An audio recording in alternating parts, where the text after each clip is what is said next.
you guys think? Is November the perfect comfort movie month? I think you got a good case for it. Because You look like you have an opinion, though, Garrett.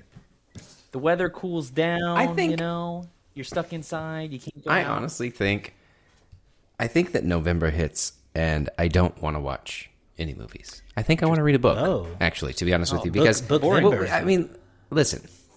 Here's the deal. for- We just watched so many horror movies. We know that we're just about to watch so many Christmas movies, and we know that there's no new movies coming out. So, like, I could take a break and not be upset about it. I could read a book. I can watch some TV shows. I can do literally anything else. And because I know that in Halloween, I'm going to cram as many horror movies in there. And in December, I'm going to cram as many Christmas movies in there. And so maybe in October, I don't want to just watch movies. Interesting. I mean, a book is just a movie made of paper. This is a movie for your and so- mind. Actually, a book is just a movie before it's made It's because the- they don't it's do the, anything you know, original it's- anymore. They just turn books into It's movies. the egg of the movie analogy. Yes, which came first. I think it's I'm going to maintain. I'm going to move forward. Books are fun. I've been reading books this year. Based on That's TV my shows, ringing but endorsement. that's Books are fine.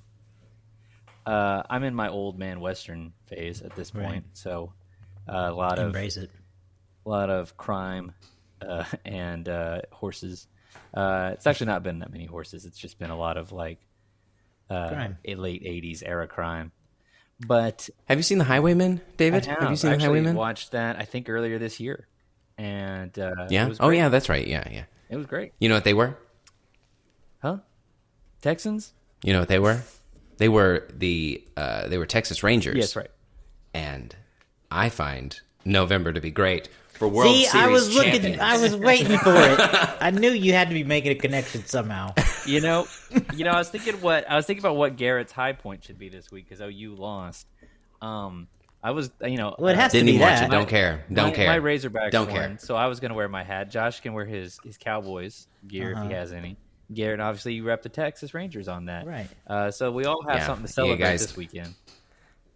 I have to talk about it though because I haven't talked about it with anyone outside of Whoa. Kat and my family because it happened on a Thursday. It happened on a Wednesday night, and Kat has to be up every other Thursday at work by 6:30 in the morning, and so I watched my favorite team of all time, my entire life, clinch the World Series after several years of devastation and bad teams and like. They were so close in 2011 twice, and then they lost, and it was devastating. It was difficult. And so I watched the final game of this World Series alone in the quiet to make sure I wasn't too loud because I didn't want to wake her up, obviously. And so it was very exciting for me, but I was like just silent screaming, and it was something that I never thought I could do, but it was I was impressed with myself, to be honest with you. You weren't like that episode of Family Guy where Joe gets earplugs so he can watch his movie silently and not wake up Bonnie. But it turns out that like he's watching Steven Seagal films, and so he's just they cut away to him, and he's just silently sitting there watching the movie, and then he goes, "Yeah, get some action, yeah!" Just starts screaming, and Bonnie wakes up anyway. So like the movie's not so much the problem; it's Joe. Anyway, you managed to keep your I tried to find composure? a way. I did for the most part. I cried. Whatever. What are you going to do? It was very exciting. You let the emotions out, and I tried to figure out a way to make it equate to film. And the best example I have is, and Josh, I feel like you'll feel this. It's when Bong Joon-ho won Best Director. When that shocker came out of nowhere, and the entire theater let out that escalated excitement scream together. That's what it felt like. Very cool. I think even more so for me would be the Ki Hoi Kwan win, because that's a situation where you watch someone you saw them at the beginning of their career, and then they sort of, faded into sort of obscurity for a long time, and then all of a sudden they come back, and you're like, what the heck, they're back, and they're better than ever, Yes, and I don't want to downplay kind of, but that, it's more- but that was a little more expected. That he was going Right, to win. exactly, Well, I mean, and that's my I point. expected the Yes, Rangers to win. yes. I made a bunch of Okay. money. Well, good for you. Oh, then. but see, nobody else did. No, but I did. Only the history Anyway, of we them can move never on to having one. You had so much great evidence. Yeah. Me? No, him. Yeah. I felt it in my bones. This team was different. But I could feel it. By the way, I did not make a bunch of money. Sports betting is illegal in this state. But no, that's really cool. I really, honestly, I can't compare it to anything in the sports world because I've never really, none of my teams. I was a Dallas Mavericks fan for a long time, and so when they finally won, I was really happy and excited to see that they won. But it wasn't like I didn't have like a real connection to them. It was just kind of like I had to pick a team because I lived in, middle of nowhere Arkansas, and there was no team for me to pick, so I just went with the Dallas Mavericks. Yep. Yep. But it's been years since like the Dolphins have won. The Razorbacks haven't even sniffed a national title since 1964. So like I have nothing to. I've never. You posted on Instagram. You had tears in your eyes, and I was like, I've never. Yeah, I cried. I've never been that. I've never gotten to have that emotional release from a sports game. I don't think. It's very exciting. Oh well, this is not a sports cast, but So many sports, though. No, so we can many move on. sports. Spin-off. but anyway, One of these days we can pick a month that is the sports theme. We can. could easily do a month of sports movies. I've got an inspiration for that later too. But we'll talk about comfort movies another time. But I had a fun time talking to my wife about what our comfort movies are. She was appalled by mine. I kind of agree that I see November as a bit of a comfort movie space. But, I don't... Garrett's look at it isn't wrong either. I also like to cozy up and read in the fall time. Yeah, it's about it's whatever nice for makes you that. cozy. Yeah. Cozy's key word here. Yeah, exactly. And so, also, when I want to be cozy, I want to watch a comfort movie. So I turn to a lot of those this time of year, which is kind of what we're doing this week. If we want to just go ahead and jump into the topic of the week, we're starting off a new series this month. I guess you could call it a theme. We're getting into the roots of old Yes, so many sequels yes. dumb. So We pulled out the list. We pulled out the old list of franchises. We landed on one that we felt like was inspired, honestly, I think. Because if I remember right, it was proposed as a hear me out. Which is always fun. So it somehow worked perfectly though, because we're doing Meet the Parents, which is gonna be the whole trilogy of Meet the Parents, Meet the Fockers, and Little Fockers. Little Fox. We will see how that progresses over time. A 10-year span. A 10-year span, but these movies were huge. I remember, especially the first one. Oh my gosh. I for some reason remember it in my head being seen as like the funniest thing that ever happened for this. Yes. Like at the time it was out. Can we we didn't talk about this, so if y'all don't want to, that's fine. I didn't prep. But like, David, do you have the box office stuff pulled up? Can we do the box office for this movie? You want to do it first? Beforehand? Because I was thinking about it, right? And you think about this time frame for this. You don't have to do the whole thing. You can do a little bit, but like, I do think it would be helpful to put into context how massive this movie was. Yeah, because it was. you want me to just give you the overall, and then we can do like the weekend stuff? Just real quick numbers. The movie made $166 million in the United States alone. But it also did 160 overseas, like in international markets, which you would think that there's the potential that this is a very like hard story to translate, maybe, given the there's very American elements to it. But 164 million overseas, giving it a worldwide total of $330 million for a mid-budget PG-13 comedy in the year 2000. $330 million on, in theory, a $50 million budget. It's pretty good. It's huge. Yeah. So, Yeah. do you have the top movies of the year 2000? Can we talk about that as well? This came out October 6th, 2000, so coming into the holiday season. And so even at the tail end of the year, this ended up being one of the highest grossing movies of the year, I believe, right? Yes, definitely. It came out when? When did you say, Josh? October 6th, 2000? October The year 2000. Exactly. And what a great year for movies it was. In the U.S., it finished in the top 10 at the number 7 spot, Hmm. just ahead of the very first X-Men, and just behind The Perfect Storm, the number one Perfect movie of the year. Storm. Now, Josh, you want to talk about a movie coming out late and dominating? The number one movie of the year 2000 was How the Grinch Stole Christmas. Wild. Which came out Yes. November 17th. And then at number 2, you have Castaway. At number 3, you have another movie we've done, Mission Impossible 2. And then at number 4, you have Gladiator. At number 5, you have What Women Want, starring Mel Gibson. The only other movie we've done from 2000 is one of our worstly reviewed movies, and that's Bedazzled. Oh man, so that's right. that's your Sony sequels in 2000 is Mission Impossible 2, Bedazzled, and now this. Hearing you read that list, though, I think that was a monumental year in movies for me. I saw a lot of those, and I remember liking them a lot Definitely. at the time. The highest grossing sequel of that year is Mission Impossible 2. You would have to go all the way down to The Nutty Professor 2 at number 16 for your next sequel in the top 20. I feel like this was also close to the time we got our first DVD player, and then I was like, "Oh, movies! That's very watch 'em possible. all." It's very possible. I can, special scenes, deleted scenes. Exactly. I'll throw some other movies out that came out that year if you want. We also have a Scary Movie. We were talking about Scream last week. Scary Movie came out this year. What Lies Beneath, Crouching Tiger, Hidden Dragon, Aaron Brockovich, Charlie's Angels, Big Mama's House, Remember the Titans, See what I'm saying? This is a big year. Patriot, How have we only been there once? Miss and now twice? Congeniality, Gone in 60 Seconds. We got to go back to 2000. We have to go The back. Emperor's New Groove. Scream 3. There you go. There's another one. So, Anyway, so like we said, big movie at the time. Very memorable when you put it up against all those other movies that are also pretty memorable. So,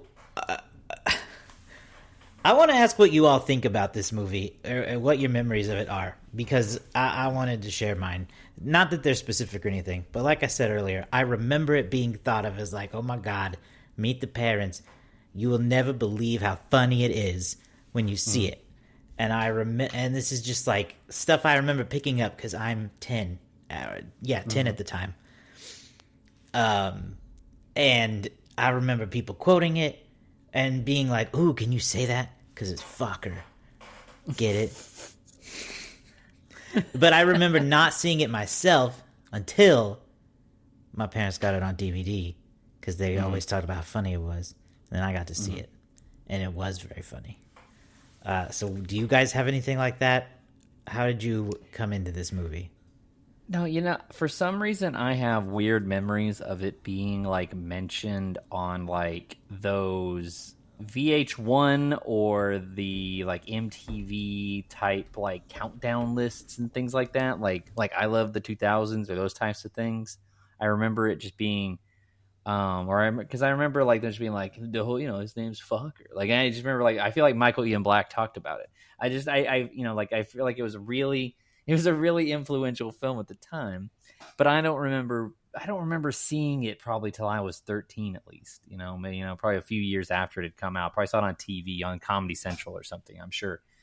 But I did remember hearing and seeing like it had made a lot of money. It was very popular. De Niro and Stiller were a very popular duo, and it inspired a ton of it inspired its own sequels, but it inspired a ton of similar films. I'm pretty sure I saw this in the theater. I'm not confident about that. This is a time frame where my memories are like, I don't know. But I think I saw this in the theaters. And yeah, I remember it being like funny because of the names and the questionable nature. And it was like the De Niro and Stiller chemistry was really good. It was just something that everyone agreed on at the time, that everyone seemed to like.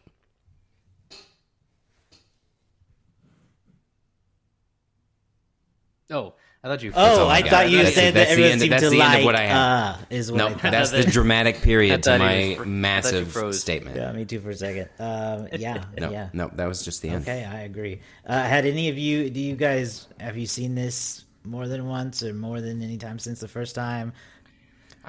I can't remember the last time I saw it. And we'll get into this as we get on. I'm only fairly confident I've ever seen the second one once, maybe, and I've never seen the third one. So, this is definitely one that I think for me at the time was such a big movie, but then I never thought of it again. Yeah, I don't remember having seen it a lot. I know I've seen it more than once since the first time, but I hadn't seen it in a long time when I watched it for this. What about you, David? You seen it recently? I probably saw it 2 or 3 times on television.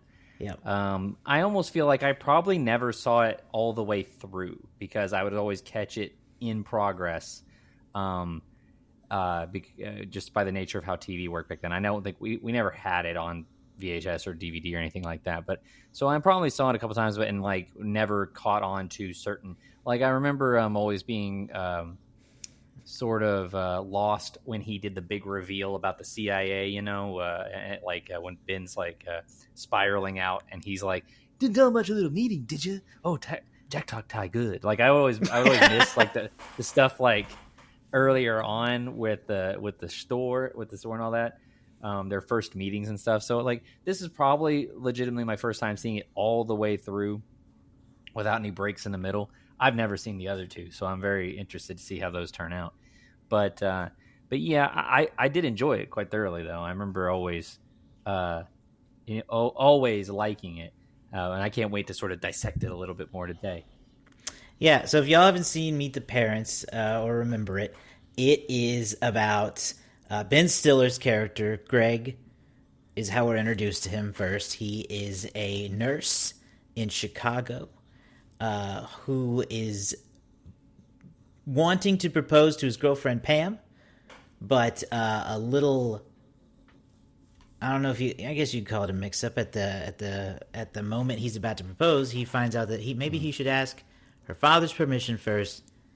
They go out to stay with her family, thus meet the parents.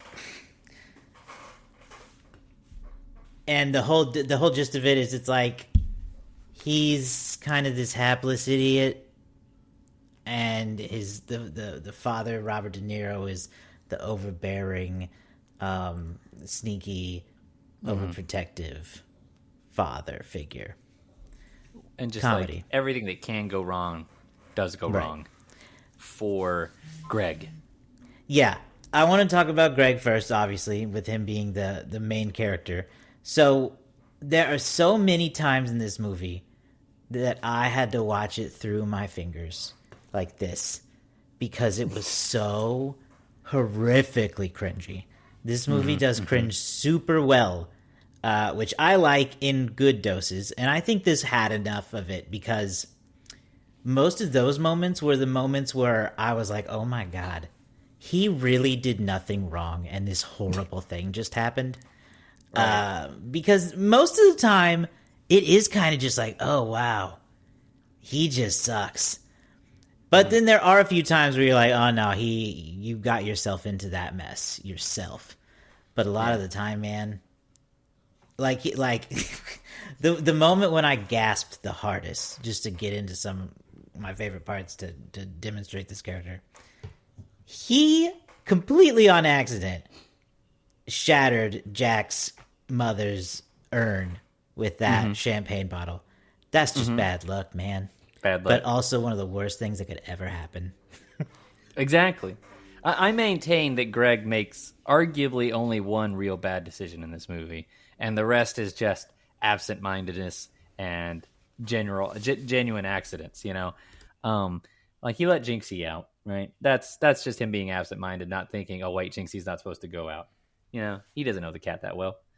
The only real, truly bad decision Greg makes in this movie is deciding to take the fake gypsy back and spray paint its tail. That's like a lie. He chose that, right? He didn't he didn't mean to spike that volleyball into that girl's face as hard as with all his strength, with all his might. It's just happened. They were mocking him the whole time for not being any good. And he finally gets one good shot and it just shatters that girl's face. I know, that's the other thing that killed me about him, is he really tried to interact with them socially and be in on their jokes with them, and they just would not allow it. No. Ever. No. Ever. No, like, someone got a visit from the hair fairy, and yes. so he tries to get in on the fairy thing with, like, I got to see the shower fairy. And then as he leaves, one of my favorite things, as he leaves, somebody goes, shower fairy, what's that about? And it's just all those little asides like that. Like, if you listen, this is a movie full of great asides that are just sort of, maybe they're improv, maybe they're not, but just little things here and there as people walk out of rooms. But Garrett, are there any highlights of Greg's awful time with these people for you? I gotta be real. I hated this. Oh, you didn't like it, Garrett? I didn't like it one bit. No, I really didn't think it held up well at all. Fascinating. I thought it held up pretty well. And I didn't. I hated it. I really hated the whole family in every capacity. Yes. The level of toxic masculinity that this whole thing oozed was so 2000s. And the thing is, I had to take myself back to the time, right? Like, this is pre-COVID. Yeah. This is pre 9/11. Yeah. This is pre-Facebook. Uh-huh. This is pre all of that, right? Yeah. And so the idea was to be the De Niro like character, and the women fell for Owen Wilson and like all of that. That was the thing. And just, Greg was a nurse. Yes. That's a great job. Yeah. He's a put together man. He's got stuff together. And, because he's a nurse, they make fun of him. And it just, for me, that kind of humor anymore is not funny. And that was most of what I found it is. Like, he was perfectly fine, and they just put him down because he wasn't man enough for these toxic old men. And it just was humor that I found not funny anymore. I think they're clearly the bad guys, though. That's part of the thing. Now, granted, I think they do but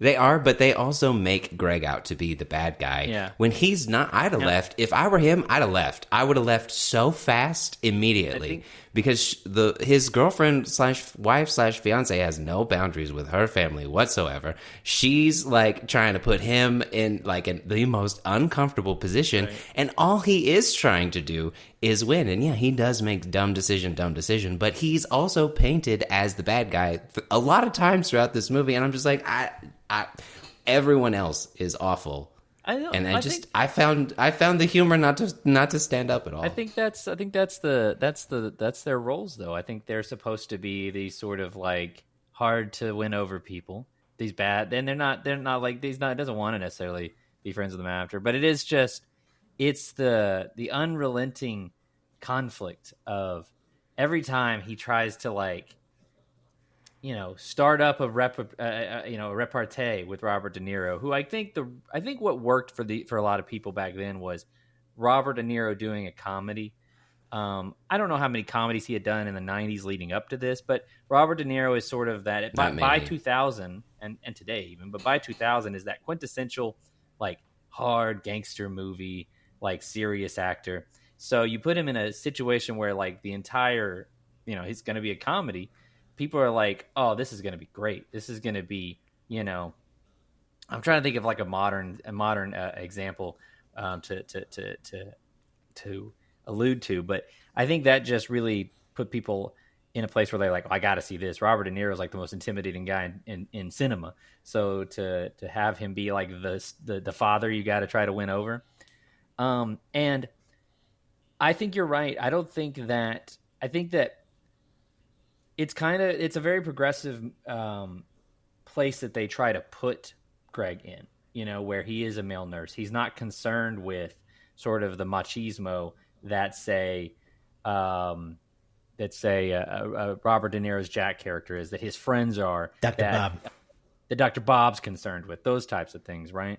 And even to an extent, Owen Wilson's character, even though Owen Wilson's character, it does sort of express kind of a sensual masculinity, I guess you could say. He's very like all about his hands, and he's very Owen Wilson is cracking me up in this movie, because everything he says is so like it's so pretentious, and it's exactly the kind of fodder for a Ben Stiller type to just be like.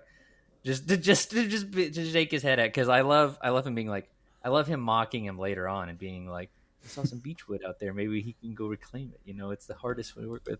I loved him mocking them for being Goose and Iceman later. That just I'm sorry, Iceman, no, sorry. It was just Ben Stiller's annoyance by these people, I think, is part of the humor that works for me with it.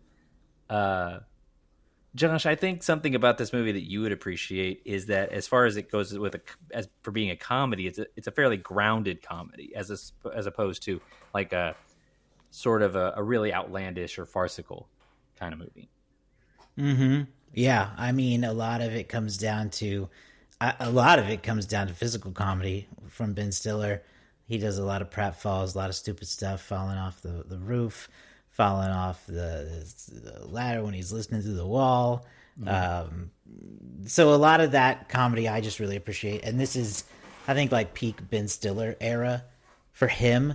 So he's also just as much of a draw as Robert De Niro would be, I think, at this time.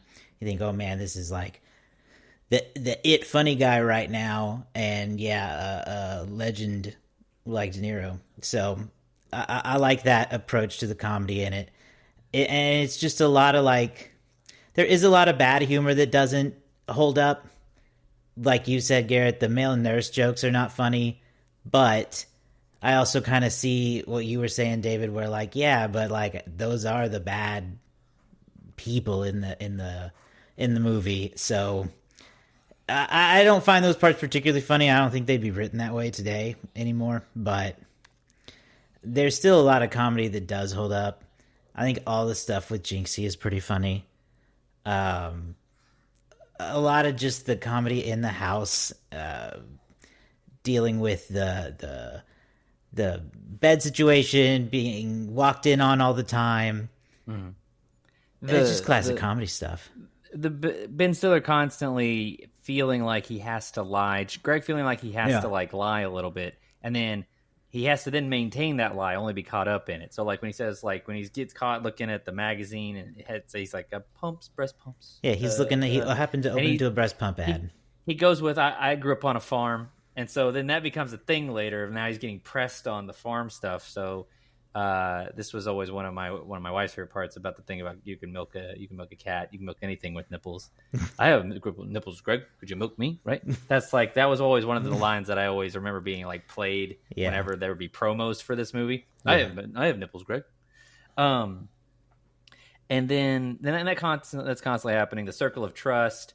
I'll tell you, I completely forgot about Denny, the brother. She goes, "Why don't you go borrow clothes from Denny?" And I looked at Nikki and I go, "I have no memory of Denny." I was like, this actor, he's gonna walk up there, and this actor's gonna open the door, and it could be literally anybody, and I'll be genuinely surprised. I have no idea who it's gonna be. But yeah, it's sort of like the other funny element about it is that De Niro's character is sort of this walking contradiction in a lot of ways. He is all about he claims to be about trust, about not having any secrets, any lies, about having that sort of classic conservative masculinity. But his best friend is his cat. He's really attached to it, and he treats it like a little baby. It's his little poodle dog. He is always he's invading everyone's privacy at any times, which does not show the idea that he's a trust, he's somebody who can trust other people. He's overprotective of his daughter, but he has no propensity about even checking on his son Denny, who's if you just go in Denny's room, it's like he's in a completely different house. So sort of the presentation of that complexity is something that maybe they get into more in the other movies. I don't know, but it's just this stuff for Ben to kind of unravel. I love at the end too, where he's like, "Oh yeah, do you think Puff the Magic Dragon was about the boy's little pig? Why don't you ask Denny about Puff?" And haven't figured that one out, have you, Jack? And just look on De Niro's face like, Denny, like he hasn't. It never would have crossed his mind that Denny smokes drugs. But yeah, I don't know. It held up a lot for me. I got some good laughs. There's some lines that I had completely forgotten about.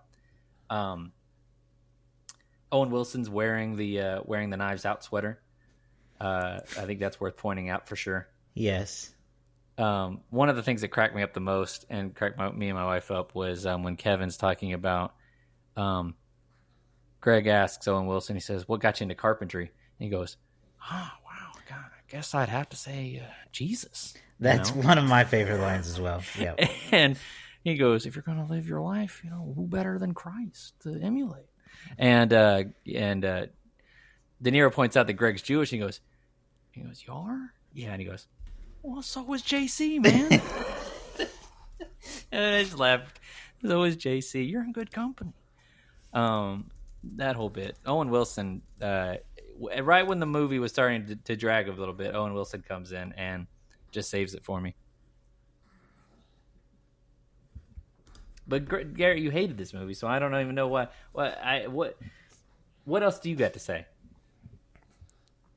I was just enjoying you all and how much you all enjoyed this movie and that you appreciated its humor. I do think that it is a movie of the time. I really do. I think that you're right as far as like De Niro doing a comedy. I don't think that was something that was done, especially in a romantic kind of comedy like that. So yes, in 2000, absolutely. With Ben Stiller at his peak, I guess. I can't deny how successful this was and how funny this was. Again, I just don't think that this particular kind of humor holds up for me. I just, again, all they do, they rely on putting down one character throughout the whole thing. And to me, it just seems like you're beating up a wet cat and it becomes not funny anymore. Like you make fun of his name, you make fun of his job, you make fun of his religion, you make fun of his life and everything that he does. So for me it becomes bullying, and I don't find bullying fun. And that at the time for me is just at the time, again, that is what we saw as humorous, and now I no longer see that as humorous. And so for me it's hard to watch and go, oh, I like that they make fun of him in every single way possible without giving him any kind of opportunity for no reason. That's not funny. I don't think you're supposed to laugh at them making fun of him. I think it's honestly the catches between the two. I think it's the whenever Greg tries to he's like you're watching Greg go, what's the right thing to say in this situation, right? And then he says what honestly sounds like the right thing to say, only for it to be wrong no matter what, right? He's just stuck in this awkward, cringy situation of nothing he can do is going to be the right decision to make. And I think that the movie really hits home towards the end for me when, they have their big spill, they have their big fight. Greg leaves, and they're kind of looking around, they're picking up the pieces. His fiance. She gets the Fockers to send his MCAT scores over, and his wife, the Gwyneth Paltrow's mom, looks at him and says, "Do you realize that you've never liked any of her boyfriends, and you didn't even like Owen Wilson until after they broke up? That's the only reason you like him now is because he's not with your daughter." And it just kind of speaks to sort of. It luckily for Greg, it opens up in Robert De Niro this realization of maybe I have been incredibly too harsh on this guy, and so they have this moment in the airport, which that's a sequence which I don't think could happen today, is the saying bomb on the airplane. Just even a few months later, or just 1 year later, would have been a problematic scene to keep in the movie. They reshot an entire episode of Friends around that. The scene was removed for television airings. It's just a fun fact I read. That makes sense. Yeah. And that might explain a lot, because I remember them holding, but I never remember him being on but the whole thing of him playing, if you can get through my kung fu grip, all that bum bum bum bum bum bum bum, yeah, just losing it. Right. See, and those parts I do find kind of funny, where he's talking about those things, or he's got Ben Stiller gets to be silly. That's where he is funny. But I genuinely think that this movie relies on making fun of someone who is not as masculine as what people believed in 2000s. And that's what I think a lot of the humor relies on. You're supposed to laugh when they make fun of him because his name is Gay Fokker. Of course you're supposed to laugh at him. Like, ha, ha, ha. You're supposed to laugh alongside. And then the ending does make the movie better because you do see, oh, wait a minute, hold on. There's more going on here. But again, for me at this time in 2023, after, I don't know, a lifetime, I just don't find it funny anymore. I guess you get a few like chuckles of like, okay, you're making fun of him again. Okay, you're making fun of him again. Yeah. Oh, look at that, you're making fun of him again. And then he does something stupid, and then he just plays into it because he's just trying. And right, like at that point in time, maybe that's where I would have been like, I would have done the opposite. Whatever you think I would have done, I would have tried to make it more uncomfortable for you. Because you all are trying to make this incredibly uncomfortable for me, so I can't win, so I'm just going to do what I'm going to do. And that's why I think I struggle with the humor. I think, the solution for Ben from the beginning, or for Greg from the beginning, was to just be honest, Just lay it out and say, hey, we're coming from different places, but he's trying to be a people pleaser in this situation. That doesn't work out. I think genuinely something about, I guess, the passage of 23 years, Garrett, that I guess a difference here is that when I watched the movie, I was laughing at them and their backwardsness. Like, when they had that reaction of, seriously, you're a nurse? I was just like, these poor seps. Like, I was just looking at them like, what a couple of old idiots. Like, that was kind of my takeaway there. And sort of them sort of making fun of him because they think he's a pothead. I was just like, these guys just look like old dorks now. Like, I was just laughing, I guess, at them more so than with them. And maybe that's just sort of a change for me as a viewer. But I can understand that back then they were probably trying to have their cake and eat it too. They were giving you a progressive hero to root for, to, win over these people, while also hoping that they could cash in on some homophobia, hoping they could cash in on some anti-drug humor and things like that. So I won't give them full credit for saying like, oh, this was a big, this was a step forward in one direction or another. But I think they were trying to play both sides. If they could get a laugh out of Gay Fokker, they would. And if they could get a laugh out of, making, just kind of showing how out of touch someone like Robert De Niro could be for enjoying the song Puff the Magic Dragon without really having any idea what the context of the song is, they would do that too. So I don't know. It held up for me. It worked for me. I still had a lot of laughs with it. It is interesting. I mean, I love when we have different takeaways from the movie, because when we're all in agreement, sometimes it's fun, but sometimes it's nice to have a little, I don't know, glass in the chocolate. Fight! That's what you want, isn't it? That's what you're looking for. And just Josh sits there quietly going, yeah. Well, so far, I gotta say, David, you're just speaking for me. I've mostly agreed with what you've said on this. Well, you get in. I'll tag you in. Well, I don't have anything to really add, because I don't. It's one of those things where, like, yeah, it's great to have different perspectives on these movies, because neither is wrong. Like, it's okay if this type of humor is not funny for some people anymore, and it's okay if it is for some. I mean, I would maybe rethink it if you agree about the nurse jokes. I would reconsider if you find that funny. But again, just like you said, David, I always kind of looked at it that way myself. I never heard those jokes and thought, yeah, he is a male nurse. It was the other way around for me as well. So it's nice though. I mean, you can come out a lot of different ways, but also still find humor in a lot of the less culturally relevant jokes. The cat stuff, the urn stuff, the toilet, all the physical humor, the burning the wedding down. That poor idiot. But also, it was like the septic tank. Yeah. The whole thing. A character I wanted to mention briefly, because unfortunately that's all there is to say about them, is for a movie called Meet the Parents, where you're meeting this woman's parents, is like nothing for this woman. Like Pam, No, the mom does nothing. No, I don't mean you mean the mom. I mean Pam, the okay. fiance or soon to be fiance, has like nothing really to do in this movie. Kind of like takes sides with both of them at inconvenient times or convenient times for both of them. It kind of sucks at times, but also we just don't get to really know much about her. That's women. I kid. I'm very think so, very heavily joking.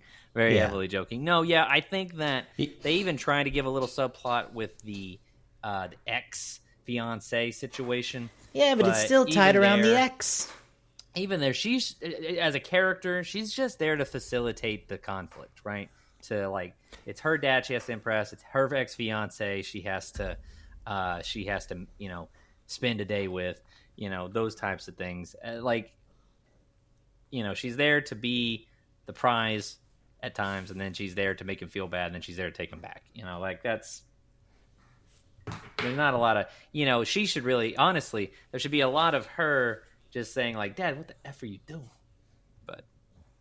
And maybe that's why I don't like this movie, is because the whole time I just watch it and go, Ben, you can do better. Yeah, just leave. No, for honestly, sure. None of these people are worth it. Even her. Even her. She's not treating you well. She's not giving you any respect. She's not acting like she's your boyfriend. She's lying to her parents and doing all this stuff. Red flag, red flag, red flag, red flag. All of this is bad. Break up with her, because you know what? You deserve better. And this family truly does suck. And I'd have just left. I'd have left almost immediately, I think. I'd have been like, you know what? I'm going to go home. I'm just going to go home. I'm done with this. Bye-bye. The movie takes place over the course of 2 days. So, I mean, he gets there. I'd have left after 30 minutes. He gets there. I think also what something that really stood out to me was like immediately as it starts playing, I thought to myself, how old was Ben Stiller here? Like, I don't know how old the characters are supposed to be, but Ben Stiller's 35 when this movie comes out. And his fiance Terry Polo, who plays Pam, was 31. And that's pretty, from what I understand, pretty typical for like New York, Chicago kind of couples to be in their 30s before they really look into settling down. But I just kind of thought like, man, you're meeting the parents, and like situations where it's like, no, you're going to be sleeping in separate rooms, but you're in your 30s. Like if you're like 21 and you're meeting the parents, I get it, Man, it's that's a classic rom-com trope, downstairs. though. That's just a rom-com trope. So, I mean, I'm not going to fault that. Apparently there was a lot of inspiration here with sort of like the 40s comedies of these types of situations. So, I get those elements too. It's just kind of crazy to think like 35. He was 35 here. De Niro was probably, I don't even know. De Niro was probably in his 50s by this point. It's crazy to think that like it seems like it was much earlier in their careers comparatively, but and then when Pam starts talking about when her and Owen Wilson's character Kevin start calling each other Goose or start calling each other Iceman and Maverick, they were like, "What? Top Gun was really big when we were dating," and I was like, "This movie's set in the year 2000." So they were dating in 1986 or maybe 1987, and then I like tried to do the math on that, and I was like, so they were dating, so they were engaged like 13 years prior to the events of this movie. They were dating like when they were like 17 or 18. That's when their whole relationship existed, which is not, who knows how long they were together, I guess, in the lead up to this movie. I guess they broke up sometime previously because they had photos of them and Owen Wilson looked like, he was in his 30s. So I don't know. No, and see, that's the other thing. Like, listen, he's got photos of them together in his house, and she's just like on his team being like, hey, Iceman and Goose. No, Ben Stiller and Greg deserve better. It's not funny. Leave. That's what I would tell him if I were his therapist. Mm-hmm. So you're thinking about this logically. And it's the year 2000. He wouldn't have a therapist. He wouldn't have a therapist. No, they would have made fun of him for having a therapist because he's already a nurse. He's a man in touch with his feelings, and he's going to a therapist. And his insurance wouldn't cover it. You need that kind of psychological help, Fokker, huh? You need to see someone. You a crazy Fokker? Is that what it is? Yeah, you're little. How you been having? You have mental illness? I That would have been a good joke. It would have been. I mean, honestly, it fits right in the theme. It does. I thought a It's lot very about simple.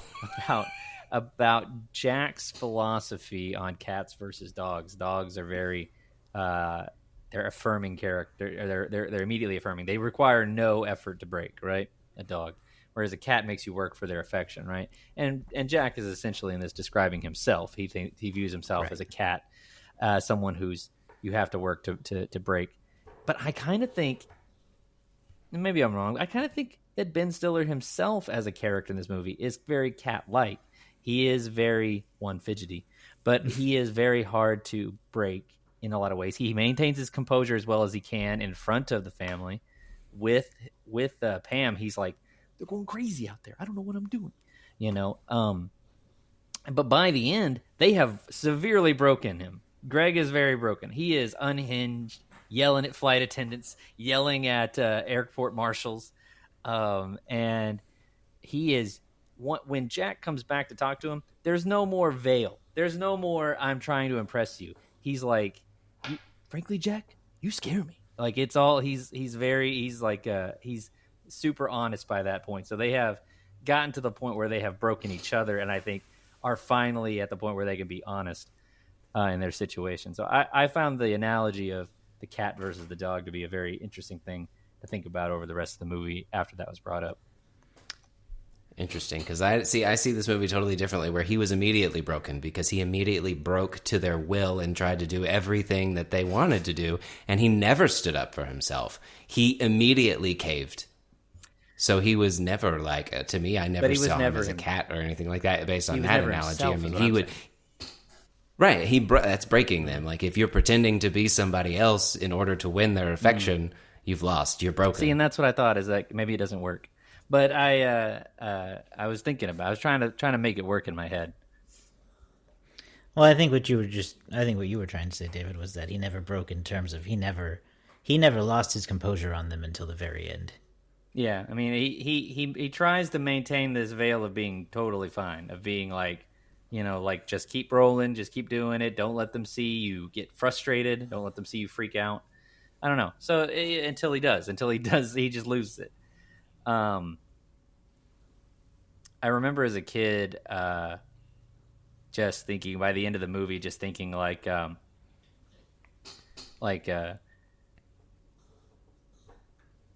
I lost my train of thought. I'm sorry. I busted on that. Who knows what you were thinking by the end of it? Who knows? Well, I was thinking by the end of it, a critique I have to give, you know, I don't even know what it would have been at any point in time, but there's no real like good like message out of the movie in the end. Like, yeah, it has a happy ending of sorts, but I don't know if I come out of it going, wow, everybody really learned.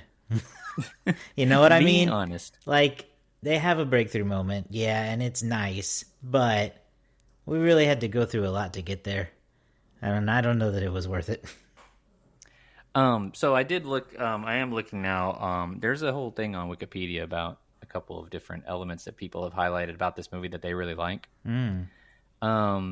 Apparently, according to a article in Summers and Summers from 2009, because of Jack, or because of Greg's, you know, sort of like, he's not embarrassed to be a male nurse. Right. He is not. He's actually, you know, takes a lot of pride in what he does. He's considered by the Nursing Association to be one of the best representatives of a male nurse in cinema, because he just does, you know, like he takes on whatever. Is it because he's one of the only? One of the few, I assume, but I'm sure they have an actual list of like that they went through to determine that. But another one of the big elements is, so I'm reading this off of Wikipedia. I'll just be honest with you right now, but through the 90s and early 2000s, there was this sort of, I guess, either purposeful or subliminal movement called popularizing the Jew, in which characters who were Jewish started having more heroic roles or more standout, more protagonist roles in American cinema, this being one of them. A lot of people point to Jeff Goldblum in Independence Day. They point to Jason Biggs in American Pie, where these Jewish actors, Jewish characters were being sort of like placed in these prominent roles and were doing and the movies were doing well. Like it was becoming very, and there were a lot of other Jewish comedians and Jewish stars that were becoming bigger and bigger during this time period. And it's been credited a lot with, I don't know, sort of helping to sort of change, I guess, the conversation around them as characters, as leads, as whatever.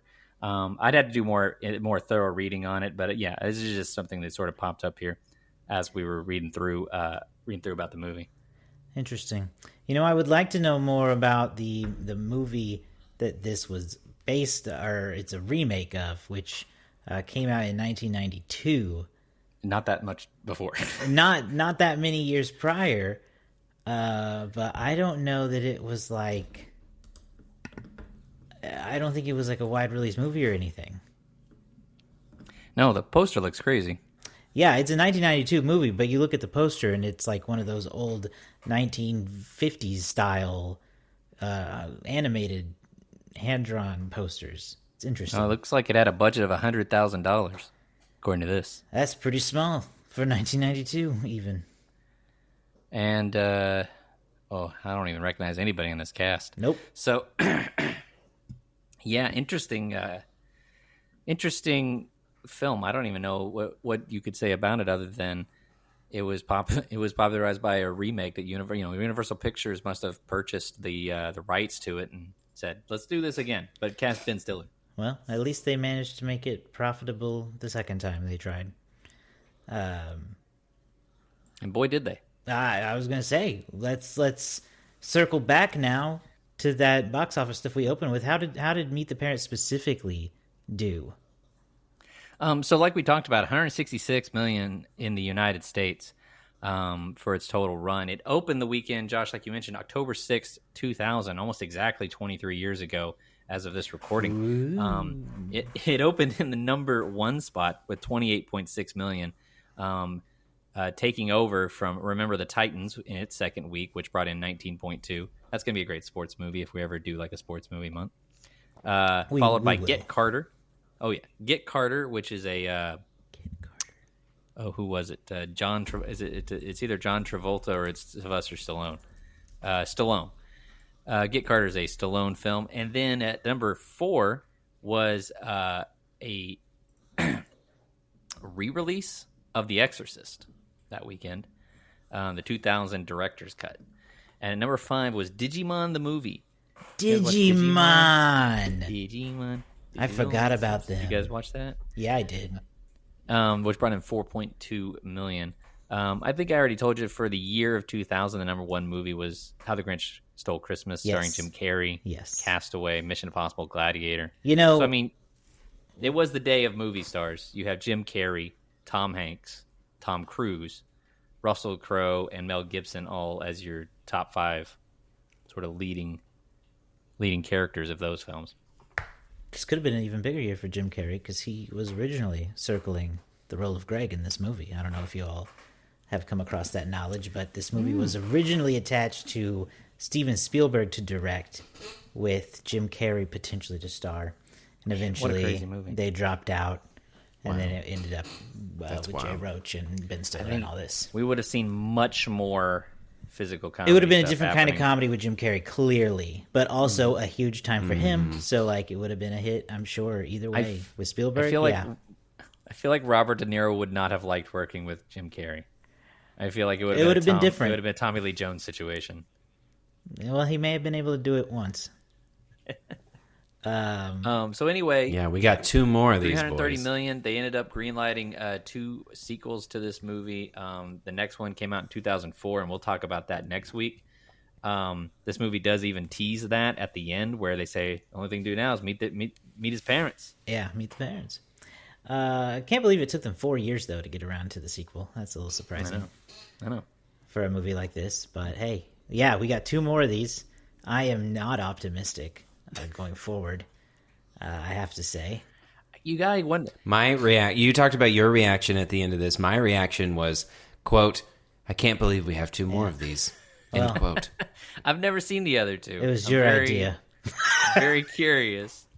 I know. You I did hate this it. to You yourself. know, I was thinking about that. I This did. was your hear me out. We didn't even talk about if we Hear me think out. we didn't even talk about the reason. Like, you know, do we think that this falls into the camp of a Thanksgiving movie? Oh, yeah, One of yeah. the things that we don't have a ton of is Thanksgiving movies, and I think that this doesn't necessarily take place at Thanksgiving. It doesn't take place at a specified time. It doesn't seem it's just meeting the parents. I definitely think that this could fall into a camp of like, are you looking for a Thanksgiving movie?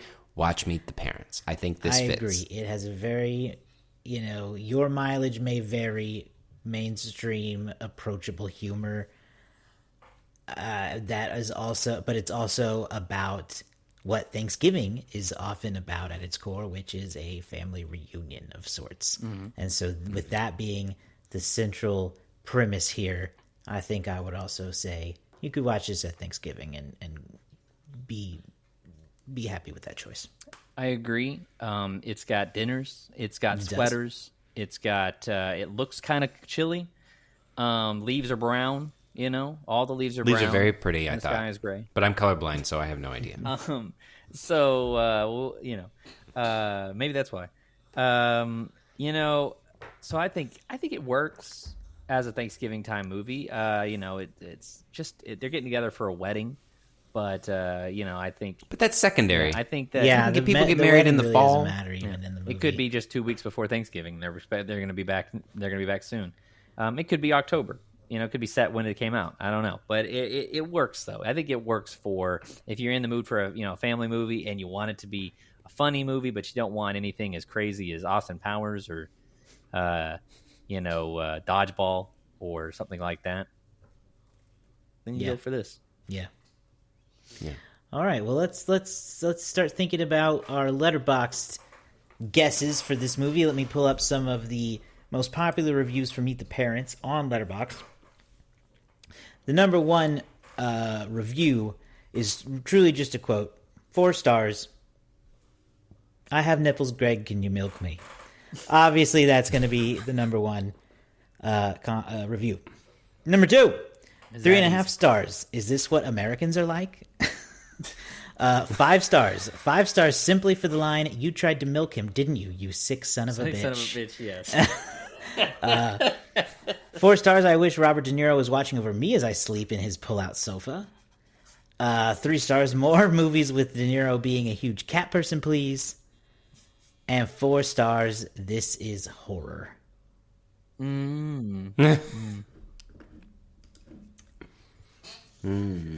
Well, Garrett, I think you're still in last place, so I think you still it still goes to you.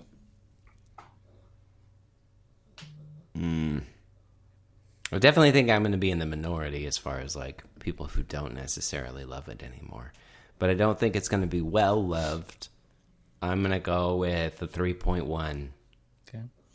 Interestingly, you're only behind Josh by 1 correct guess, but Josh has more direct hits than you. Josh? I think it's going to be a little bit higher than that, but I don't think it's going to be like dramatically higher necessarily. So I'm going to go with 3.4. Oh man, that's right in the neighborhood of where I wanted to be.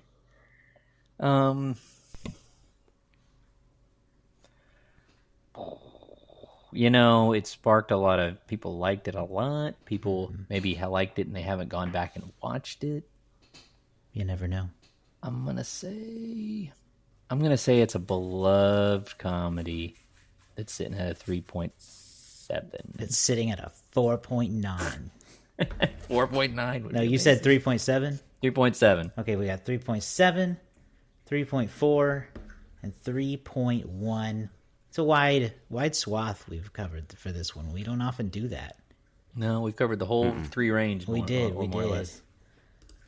We do not have any direct hits today. Oh man, I love a direct hit. And I don't know if it would have ever been necessary. We don't need a tiebreaker either. This movie is sitting at a 3.3, which makes me the winner again. Josh wins again. But does make me and Garrett's window the more accurate one. 3.3. 3.3? Yeah, I was my initial guess was going to be 3.5. But when you went with 3.4, I thought, well, let me cover high just to see. Yeah, that is based on 177,000 ratings on Letterboxd. You should go make a Letterboxd account if you haven't yet. Follow us on there and go log the movie for yourself. Let's see, Josh, that puts you just 2 points behind me now. Oh, we got a race.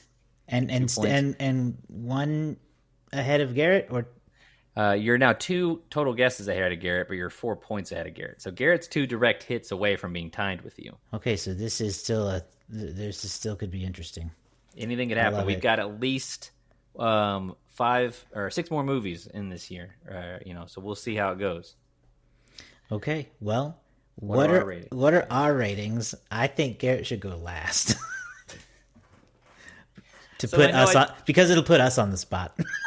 I talked pretty highly of the movie, and I really do enjoy it. I think it's held up well, but I do think, for me, this is sort of the definition of like a 3.5. I think that it's like really solid. I enjoyed myself. I would watch it again, but also it's not my favorite comedy in the world. If I was going to pick a comedy, I'd pick a lot of them before I'd get to Meet the Parents, probably. So really enjoyed it. I give it 3.5. I think you mostly took the words right out of my mouth. I would also watch it again, but probably not anytime soon, which is probably why we haven't seen it in many years, like we talked about at the beginning of this. But I enjoyed it well enough. The parts of it that I found that didn't age well didn't take away from my overall enjoyment of the film. So I'm also going to give it 3.5. All right. So I didn't like it, but I respect it to enough degree, and with enough knowledge that I know they're only going to get worse, to go and give it a 2.5. Oh, 2.5. Okay. All right. Yeah. Well, and for me, that is okay. Like, I get why people like it. It's not a bad movie. It's funny. Whatever. If it hit, comedies are subjective, so like whatever. If people find it funny, I'm not going to fault it for them. Yeah, and that makes our average a 3.2, which is pretty dang close to the Letterboxd average itself. We love to see that happen. But yes, I love when we're a microcosm of Letterboxd. I know. It really proves that it is the best place for movie reviews. both that website and this show. I wonder what the other scores are. We'll have to look into that maybe sometime next week. For like the other aggregate sites, the Rotten Tomatoes. Oh, I see what you're saying. Gotcha. The Metacritics and all that. Gotcha. Well, yes, for better or for worse, we have 2 more Fokker movies to go. They really lean into Fokker with 2 and 3, clearly. They go hard on the Fokker. Well, the joke is ruined in the first one, and then you can just go with it. Because we didn't talk about it, but I mean, the reveal that his last name is Fokker is like, whoa. F-O. Just how it's spelled, F-O-C-K-E-R. Anyway. Fokker. And then the reveal that his name is Gaylord.